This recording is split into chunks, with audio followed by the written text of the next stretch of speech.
ভাই এখন আপনি চাইলে আমার মতো করে যে কোনো ডকুমেন্ট এরকম প্রোটেক্ট করে আপনি অন্যজনকে শেয়ার করতে পারবেন, যেটা শুধু পাসওয়ার্ড দিলে ওপেন হবে। তো ট্রিক্সটা অবশ্যই ভালো কাজে ইউজ করবেন, আর হচ্ছে এখানে আপনার পার্সোনাল কোনো ছবি দিয়ে শেয়ার করবেন না, কারণ এটা একটা থার্ড পার্টি ওয়েবসাইটের মাধ্যমে আমরা করবো। সো আপনারা ডকুমেন্ট চাইলে সেফলি শেয়ার করতে পারেন, আর ভিডিওটা অবশ্যই সেভ করে রাখবেন এবং আমাদেরকে ফলো দিয়ে রাখবেন। আর আমি শুরু করতেছি। ফার্স্টে আপনার ক্রোম ব্রাউজারে আসবেন, দেন হচ্ছে সার্চ করবেন পিডিএফ টু গো লিখে, দেন হচ্ছে প্রথম যে ওয়েবসাইট আসবে এটাতে জাস্ট ক্লিক করে একটা ফ্রি অ্যাকাউন্ট করে নেবেন, আমার আগে করা ছিল। দেন একদম এখান থেকে নিচে স্ক্রল ডাউন করবেন।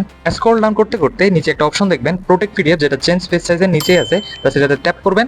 ট্যাপ করার পর এখান থেকে চুজ ফাইলে গিয়ে আপনার যে ডকুমেন্টসটা আছে এটা জাস্ট এখানে আপলোড করে দিবেন। আপলোড শেষে আপনি একটু নিচে স্ক্রল করলে ইন্টার পাসওয়ার্ড ওপেন নামে একটা বক্স দেখতে পাবেন, এখানে গিয়ে আপনার পাসওয়ার্ডটা সেট করে নিন। তারপর এখান থেকে নিচে স্ক্রল ডাউন করে স্টার্ট অপশনে ক্লিক করুন।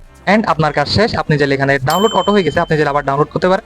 তারপর আপনি হচ্ছে আপনার ডাউনলোড অপশনে, যেটা এখন হচ্ছে ডাউনলোড করেছেন, এটা জাস্ট এখানে ট্যাপ করে শেয়ার অপশনে গিয়ে আপনি যাকে খুশি তাকে এখান থেকে শেয়ার করে নিতে পারবেন ইজিলি। তো এই ধরনের প্রোটেক্ট ফিচারগুলো অবশ্যই হোয়াটসঅ্যাপ বলেন, ফেসবুক বলেন, মেসেঞ্জার বলেন, যাবতীয় সোশ্যাল প্ল্যাটফর্ম কিন্তু আনতে পারে। তো এই বিষয়ে আপনার মতামত কি অবশ্যই কমেন্ট বক্সে আমাদেরকে জানাবেন। আজকের মতো এতটুকু।